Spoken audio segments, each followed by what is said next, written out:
Hello,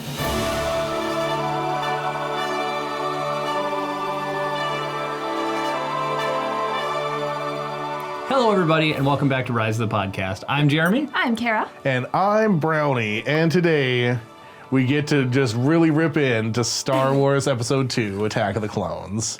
What a garbage movie. Sucks. We get to tell you everything that we thought was terrible about it. And obviously, it's like, we like the movie, but there are things about it that make it kind of hard to watch or not an absolutely perfect piece of cinematic history.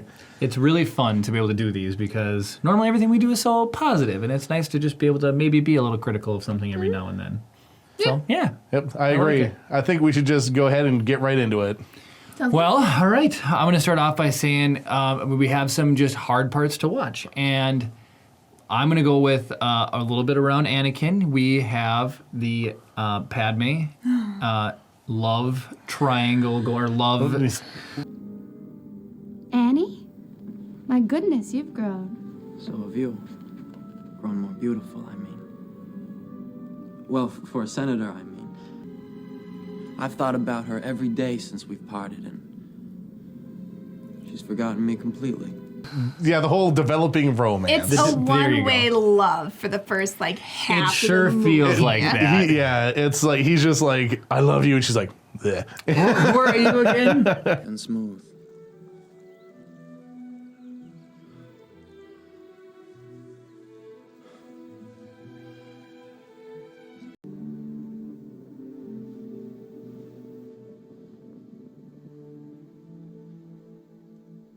From the moment I met you, all those years ago, not a day has gone by when I haven't thought of you. And now that I'm with you again, I'm in agony. What now? it was just, yeah, exactly. From the, oh, Annie, you've all grown up now, to, I am grown up. Yep, I am grown up. You see it Obi-Wan doesn't yourself. see it, but I've grown up. It's just a little tough.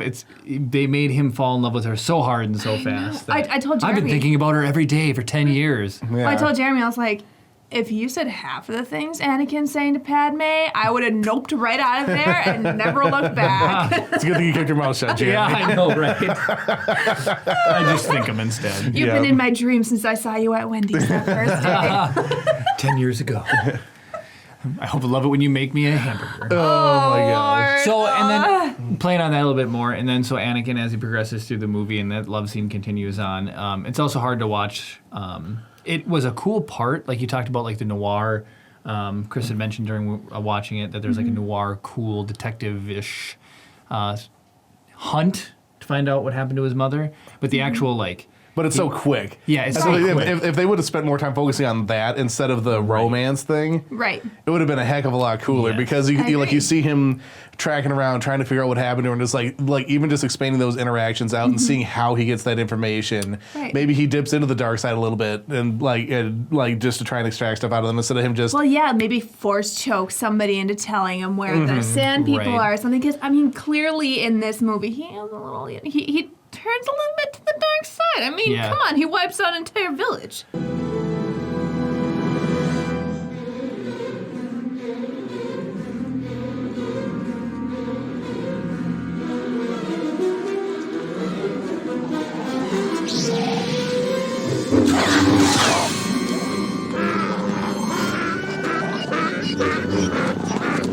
Yeah. And so, not just the men, but the women and the children, too. So yeah, it was like that was kind of a tough sequence to get through. Like the interaction between him and his mom just kind of goes on a little bit too long, and it's just a little bit like feel sad for Anakin, feel sad for Anakin, and it just Right. doesn't really play. And I mean, if Shmi had just if it hadn't been so long, you still would have felt bad for him. His mom died, you know? Right. He finally gets to see her after 10 years. She dies. Yeah, you're going to feel bad. And then immediately following that too, like I killed the women and the children too. That he just says all that unprovoked.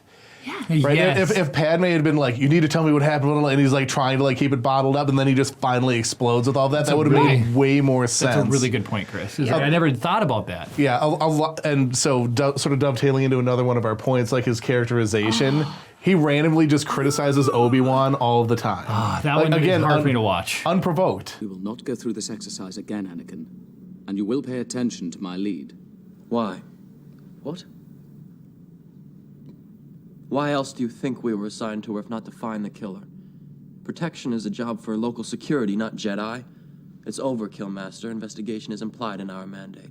We will do exactly as the Council has instructed. He won't let me move on.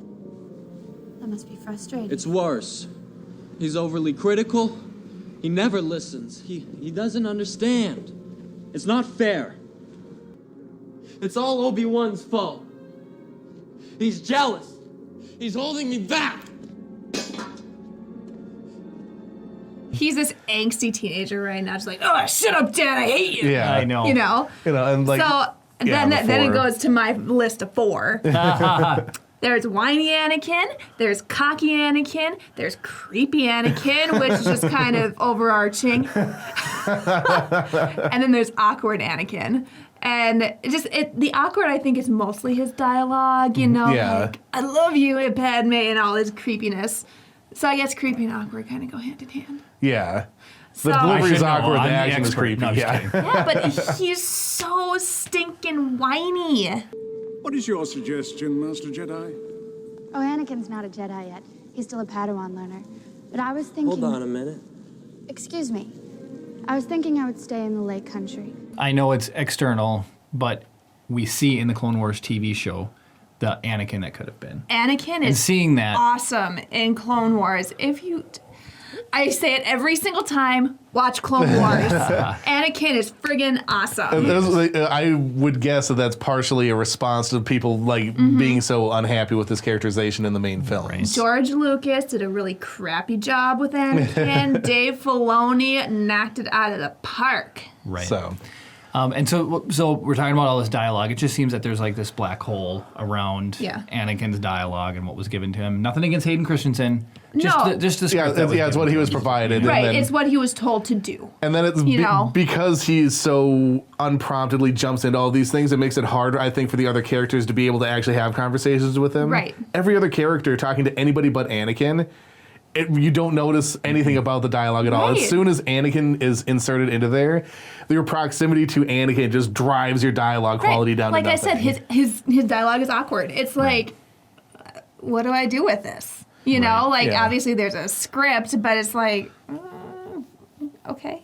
Yeah, You know? so yeah, it's just like what we've come to realize as we're critiquing this movie is like there's just a lot of problems with the way that Anakin was characterized and presented, and that's like this is his trilogy. Right. Yeah. You know, Yeah, so that's it's, right. And so it's like if that was fixed, it could have made a lot of difference in the terms of the reception and the quality of the movies. Because there's so much, Yeah. as we outlined in the other video, there's so much about this film that is absolutely great and makes it Yeah. worth watching. But there's so much that makes it really hard to want to go back and watch because there's parts you have to. Yeah. You have to sit through to get to the good stuff. Right. They did a great job with everybody and then just kind of dropped the ball with Anakin. So we had our terrible things about Phantom Menace, and we go ahead and we went the opposite way. I have terrible things about my hair. The fuzz was trying to add some hair back to Jeremy's head. I like how in the other video you're picking something off of his face too. It's like there's always just some random fuzz stuck onto him. I guess so. So in this one, we had too much Jar Jar in episode 1, and then this way they kind of go the other way, and it's like they responded to the feedback and they kind of gave in and they just removed him from the film entirely. But what we do see of him is old political Jar Jar, which doesn't make very sense that you've got couple species on a planet, but now Jar Jar is like the only representative for them in the Senate. You know. Yeah, and Right. it just sort of like randomly was like, "Oh, Jar Jar, you're the senator now," and he's like, "Okay." Yeah. Right, you picked the most incompetent Gungan. Yes. Gungan. To be the senator. And then he immediately just like, "Okay, Palpatine, this is all yours now. Yeah. You're the chancellor." Yeah, I vote or no, whatever he does. In response to this direct threat to the Republic, Misa proposed that the Senate give immediately emergency powers to the Supreme Chancellor. And so it was kind of tough. Like, and it's like, it's not necessarily his fault. He was just doing what he was told to do. Right. But so. And I guess with the little political background that he has, suddenly being thrust into that and being told, you need to make a decision, I'm sure your first decision would be, okay, do it. You know, so give you the power. Right. Yeah, it's a bummer that all you like. So all the things that were great about him, like the physical comedy bits and stuff, all that's gone. Exactly. Right. And it's just Jar Jar ultimately being the guy who hands all the power over to Palpatine. Yep. Yeah. And it's like, of course it would have been Jar Jar. Of course. Right. Thanks, movie. Well, it's like they wanted to include him, but they did it in the wrong way. Right. Yeah. Now, there is one kind of funny scene in the very beginning with him in the room with Padme and Obi-Wan and everything, where he just kind of gets this awkward look on his face based off of something Anakin said. I don't remember what the scene was, but he was kind of like, what? You know? I'll see if I can find it. He's hitting on Padme. If not, I thought about her every day. Oh, I remember it now. Yeah, you remember? Yeah, he's something he's saying to like Obi-Wan and Anakin, and when he says she barely remembers me, and Jar Jar's in the background like, dude, that's a little creepy.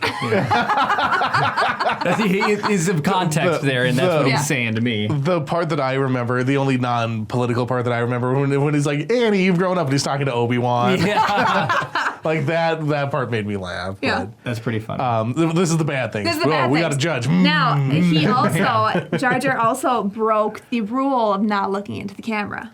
Yeah, there's a weird part mugs where the he's just camera. like, he's like, just looking straight at us.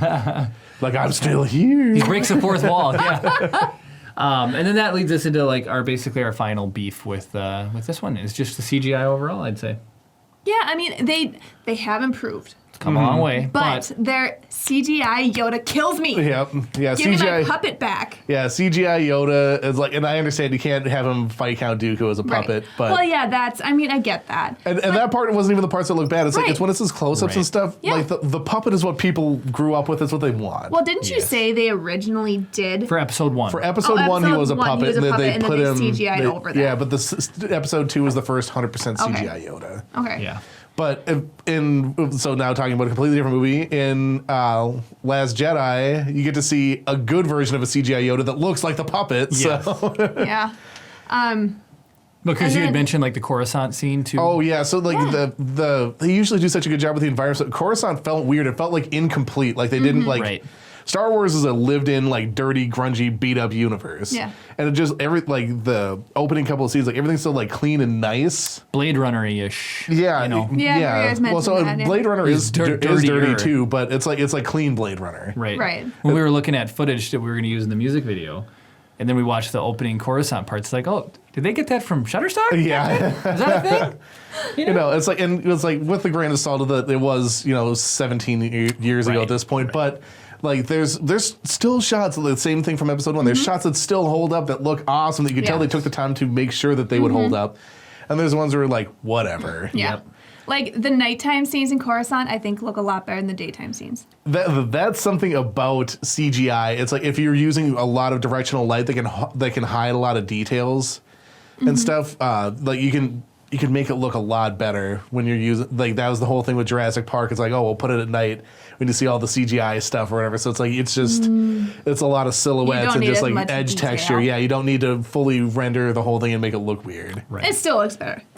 It looks better, but it's still not great. And then, Right. Yeah, the whole speeder scene. Yeah. Yeah. You know, like they falling for what seems like ever.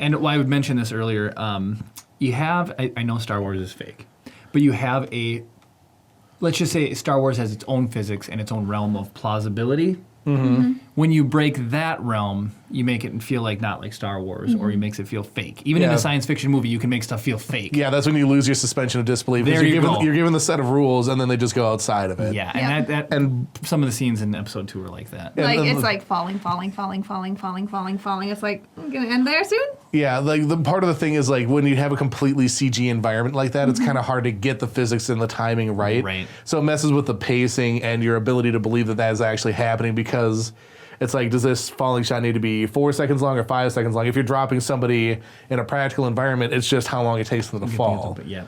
You know, so it's like, and then it's like, well, are they manipulating with the force? Are they slowing themselves down with that? Like, it becomes muddied, and it takes you out of it. Exactly.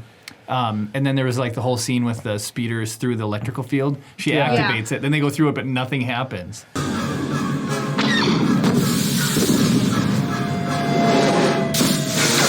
Anakin! How many times I told you? Stay away from hard couplings! That was good. Yeah, it's like, they're just like, that wasn't very nice. Oh, my annual Yeah. X-ray. There was no point whatsoever to that scene. It did not affect their speeder. Yep. It didn't affect them. Right. Like, I can understand maybe it's, being something, if maybe their speeder had to, short it out and they had to, maybe use the force to try to figure out where she went or something, instead of, oh, look, we went through this electric force field. Yeah. Cool. Obi-Wan That joke. was annoying. Yeah. Yeah. So, yeah, it was like, what a minor inconvenience that was. Right. It didn't affect the storyline whatsoever. So, but. Well, yeah, that pretty much sums up how we feel about episode 2.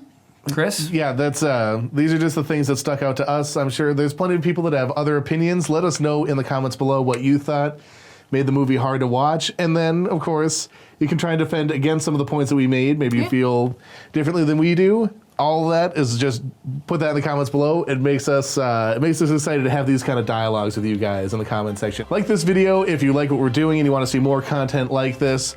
Subscribe if you want to see more content that we're making. It shows that you want to support what we're up to. And if you really want to know everything that we're up to and get notified of every video we upload, ring the notification bell.